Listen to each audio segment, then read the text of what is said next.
some churches, they pray 40 days. For that year, they just fast and pray 40 days straight.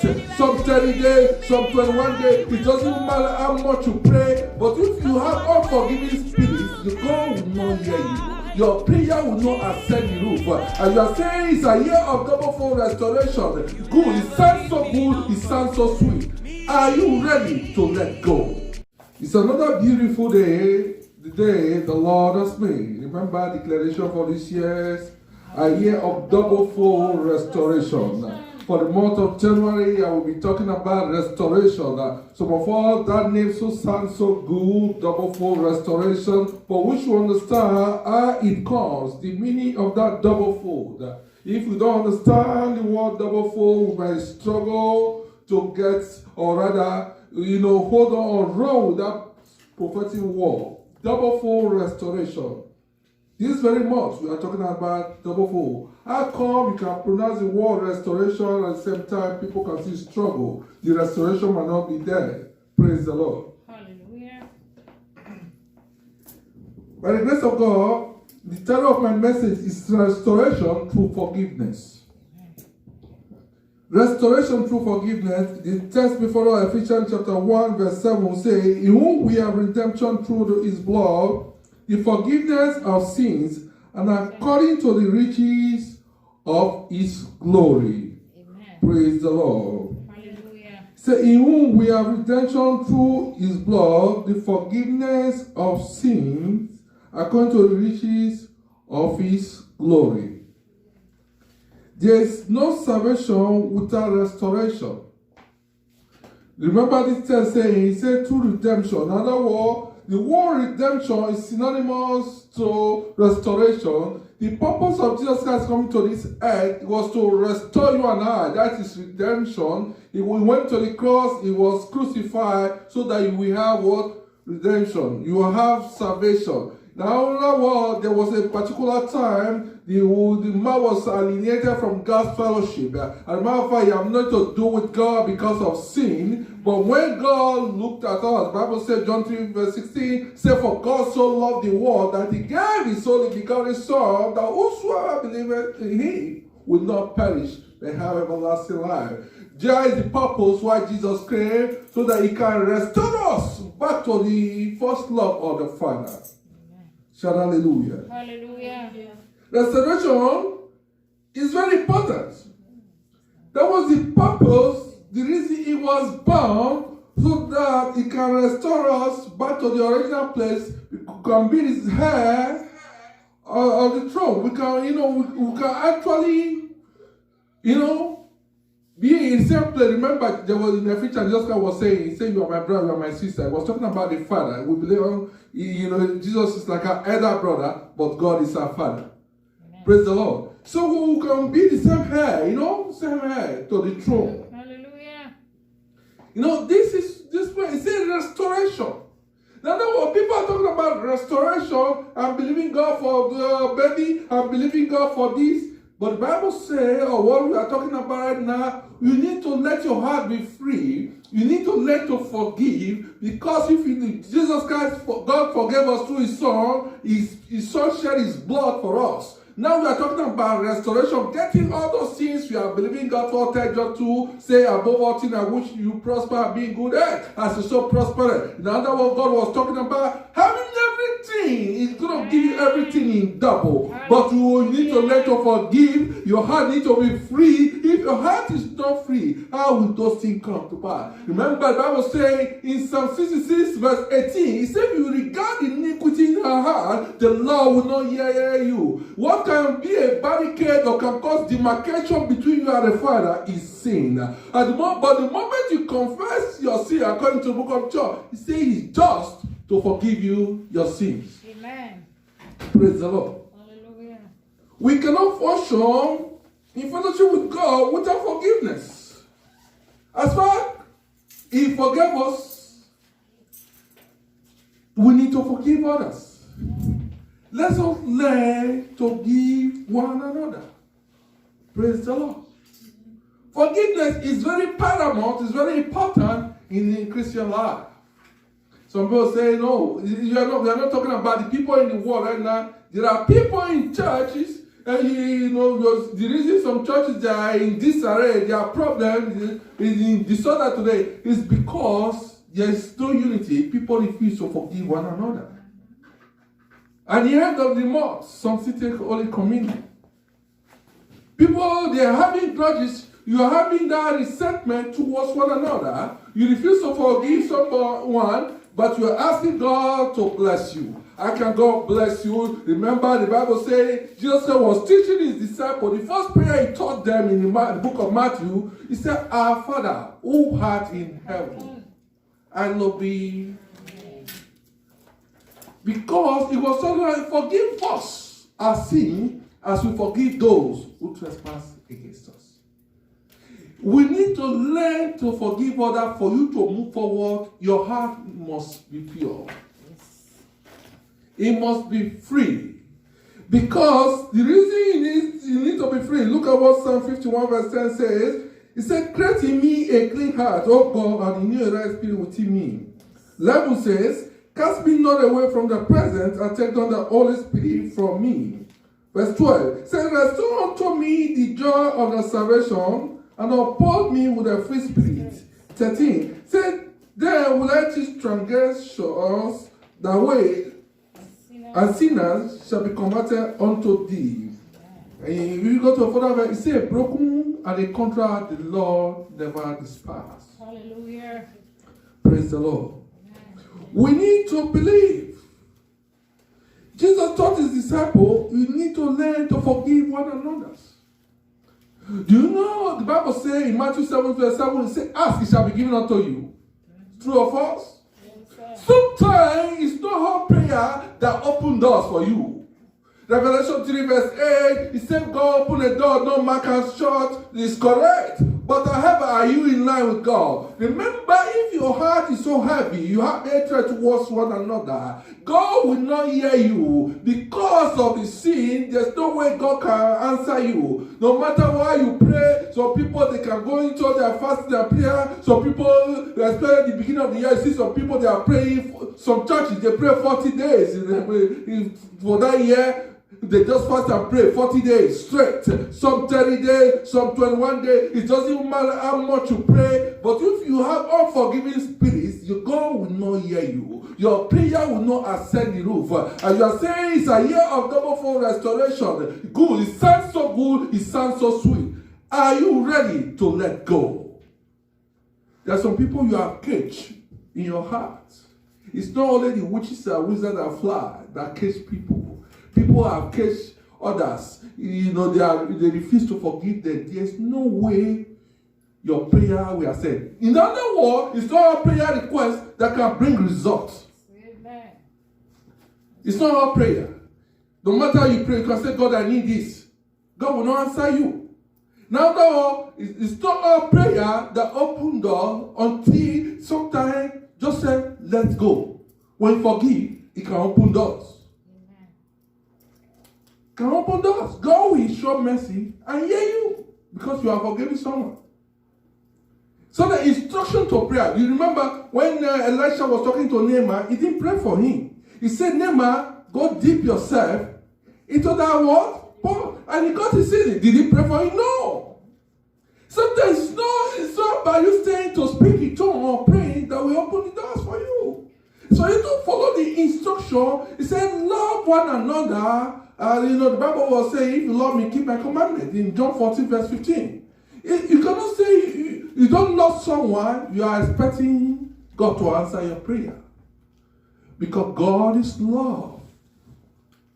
God is love. Sometimes love can open doors for you.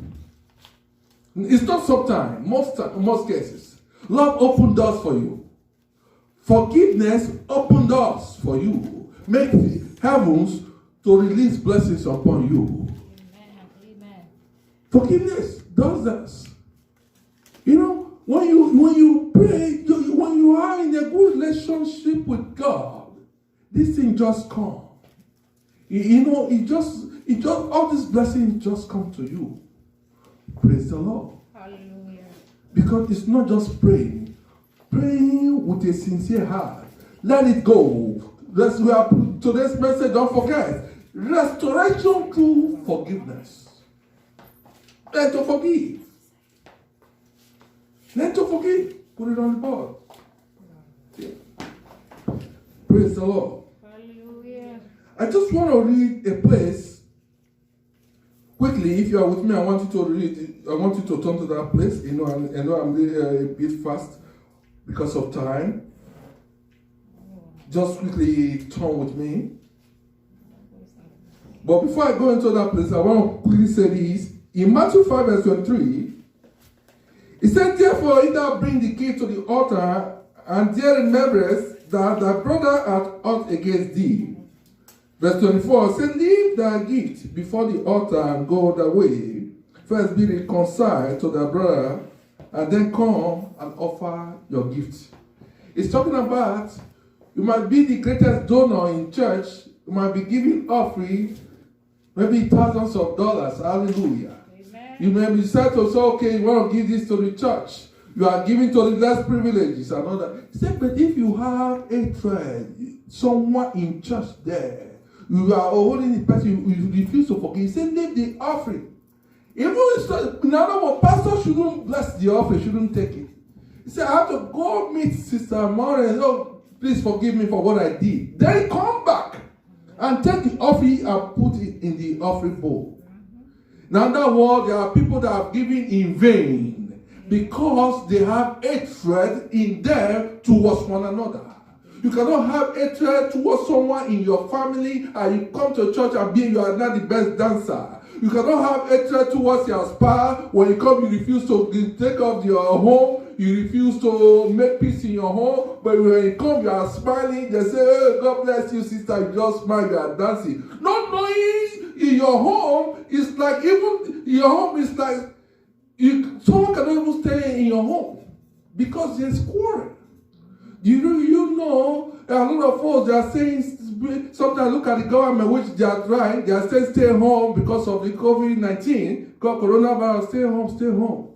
Some people, the reason some people are staying outside is not because they don't have a home to stay. Because the virus at home is more than one outside. Their spouse can be the worst virus that is chasing them. They have to run outside to do. You don't understand. People are saying go home. But what about the home is chasing them? There are people, men especially, they decide to get out to 2-3 shifts. It's not because they are not tired. It's not because they need money, because they don't want to engage in physical combat at home. They don't want to be bossing themselves. It's better let me get another shift and work overtime. The Bible says if you are doing that, and on Sunday of it, you dress to the church, wearing your suit. The lady is the one comes to the church, they are dancing. They are there, see they hugging themselves. But they are home, they don't even talk to each other. They are keeping malice. The Bible says no matter how you pray, it says those prayers is in vain. Because you might give the best offering, pastor might even bless you, release blessings upon you. It's God sees the heart. But what are you doing? Your heart is so heavy, there's no way God can hear you. There's some folks you left last year, you are still bitter whenever you see them. There are some folks, they see you, say because you used to attend their church, but you're not there now, you're like with the Voice of Heaven ministry, international ministry. There are things like that. Some people are so bitter. Do you know sometimes you are doing anything, maybe on social media or whatever, there are some people, they see, they don't want to comment. Why? They have hatred and bitterness. But however, they cannot stop you, you must move forward in life. Because the Bible says, no matter they are gathering, if the gathering is not ordered by the law, it says, such gathering will scatter. According to the book of Isaiah, just relax your mind, let your heart be free, and God will hear you and restore unto you. That's why no matter what you see, when you see someone, do not hate that person because of the person's appearance, because of the person's past. Some people don't want to associate with you because of your past. Doesn't matter if you were once drug baron, doesn't matter if you have done all kinds of unscrupulous acts in the past or all kinds kinds of things that are so disgusting that you don't want to think about. His Bible says when you come to the Lord, He said will make you white as snow. But there are some people, because they know you, they are judging you based on your past. They don't want to associate with you. The Bible says those people portion is so worst. That's why those people, they are stagnated in life. They cannot move forward because they are decided to have hatred towards one another. Praise the Lord. Hallelujah. Turn with me to the book of Luke chapter 7, 37 to 50. Luke 7, 37 to 50. If you are there, you read. If not, I'm going to read from here. It's a bit lengthy. I'm going to just skip some verse. Amen. Luke 7, 37 to 250. Yes. 450. Yes. Luke chapter 7. Praise the Lord. The woman in that town Amen. who lived a sinful life learned that Jesus was eating at the Pharisee house. Yes. So she came there with a baluster jar of perfume. And she stood behind him at Yes. his feet weeping. She began to weep, wipe his feet with her tears. Then she wiped them with her hair. Amen. Let's stop there for a moment. Thank you so much. Thank you so much. My God bless you. He said there was a certain woman. He said this woman heard that Jesus Christ was in a particular home. He said, he sat at the house of the Pharisees. People were wondering, no, the Pharisees, those days, people don't want to associate with them. They see them, or, they call them all kinds of names and other.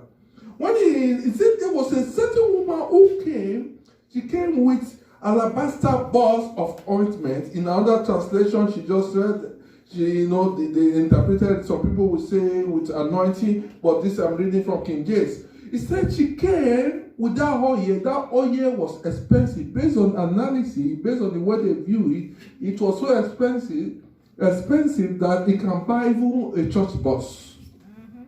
But this oil was like that, it like it has a brand name. Said this woman came.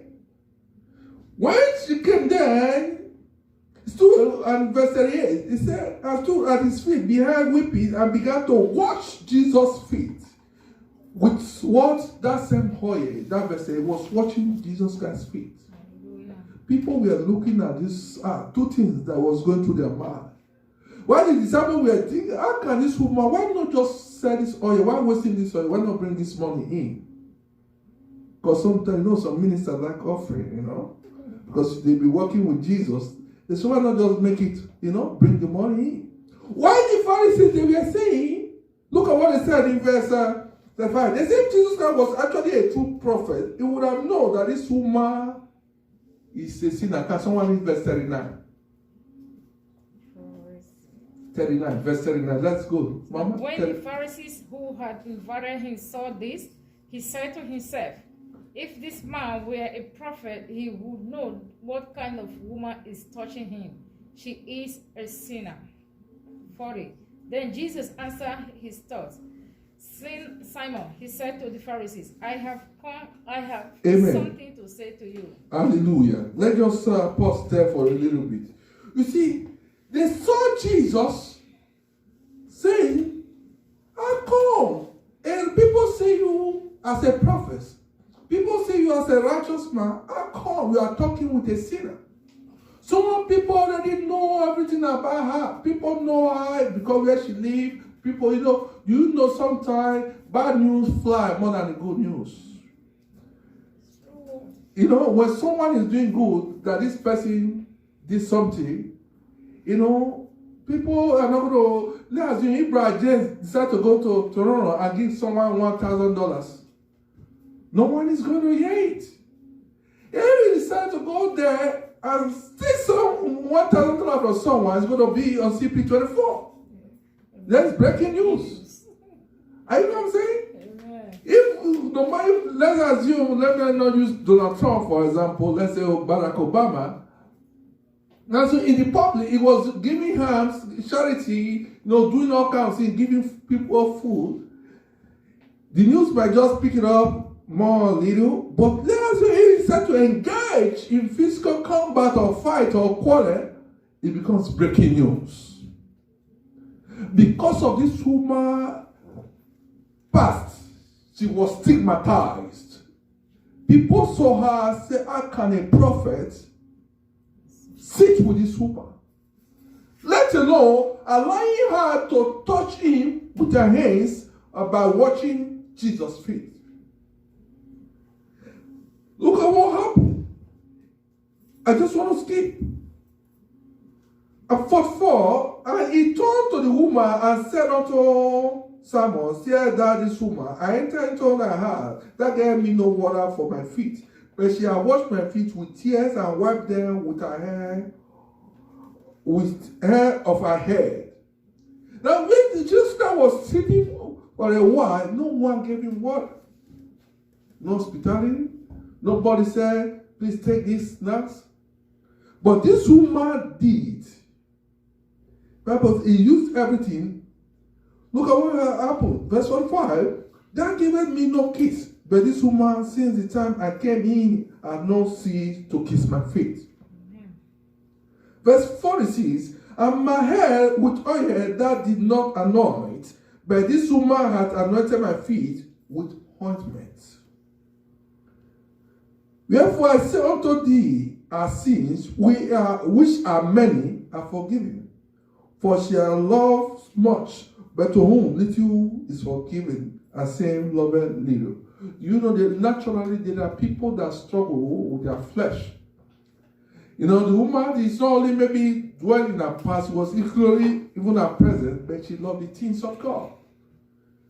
Jesus Christ said, I have forgiven her as the people were looking at Jesus Christ. Remember, no one in this world, we are not qualified before God. That's why Jesus came to this earth. He said, all have sinned. He didn't say few have sinned. He said, all have sinned, come short of God's glory. He said, all. In other words, no one can judge you based on your past. The pastor or prophet or bishop or apostle that are preaching today, even though some of them might be born in the altar, born in the church, but that sin has been stamped in their life as far as they are martyrs. But because of through Christ's righteousness and the blood of Jesus, we have been washed clean. Say, your sins are forgiven. You need to learn to forgive one another so that you will be restored. Those things you are believing God for, those things will come. Jesus demonstrated it before his disciples and the Pharisees. He said you don't need to judge someone and condemn someone based on the person's condition or the person's past. Because nobody knows tomorrow. It's only God that knows the end from the beginning, not man. That's why you don't see someone's appearance and judge the person. That same person you look down on today can be someone that's going to give you a job. One day I was in a church, in a big church. I'm standing in God's presence. I'm saying this. This is not what I read. This is what I witnessed myself. No, there are some particular songs sometimes you sing. My hands are blessed, you move around to greet people. That very day, morning, there was a particular woman that came to the church. In other words, the chorus that they were singing, moving people around so that you can greet one another. I watched this particular woman. She was moving, greeting people. She saw one particular one. She did it on purpose. I was watching because I always pay attention whenever I'm in church. Very attentive. I left this person and went behind to greet others. But she was smiling while she was doing that. But she refused. She deliberately avoided someone that was sitting ahead of her. She passed She went ahead. It was like going to the front. I watched everything. Some folks come to church. Their hearts are so dead. It's not how long you be in church. You might be in church like Methuselah. Perhaps you have been in church for about 25 years. It doesn't matter how long you've given your life to Christ. If your heart is not pure, if you refuse to forgive one another, there's no way God will hear you. He said Jesus Christ forgave this woman, and he said, your sins are forgiven. Amen. Are you God? You are not God. Why not learn to forgive one another? Ephesians chapter 4 verse 32 says, and be ye kind one to another, tender-hearted, forgiving one another, even as God for Christ's sake has forgiven you. You didn't merit that forgiveness. Say, for Christ's sake, God has forgiven you. We are obligated. It is mandatory. We have to forgive others. It is not optional. You are obligated to do so. We don't have any options for that. We need to learn to forgive so that our blessing will come in full package. Amen. As soon as you forgive, you're going to experience that double-fold restoration in the mighty name of Jesus. Amen. But learn to forgive one another. Amen. Do not judge people. Someone might be a bad smoker. Anytime the person passes you, the jacket is smelling, cigarette here and there. Do not judge the person. Perhaps the person is struggling with. I remember someone called me some time ago. He said, Pastor Joe, I'm struggling with, I want to quit the habit of smoking. He said, I'm struggling with it. I told the person, I can join you fasting and prayer. The willingness is there, but the person is struggling. In other words, you cannot see this person and say you despise this person. No, you are running away. You see, someone's heart can be so pure. The person want to do it. Do not judge people based on their past. Learn to forgive them. And the Lord Almighty will bless you. Amen. Praise the Lord. Hallelujah. That's the only way you will experience restoration. May God bless His word into our heart in the mighty name of Jesus. Amen.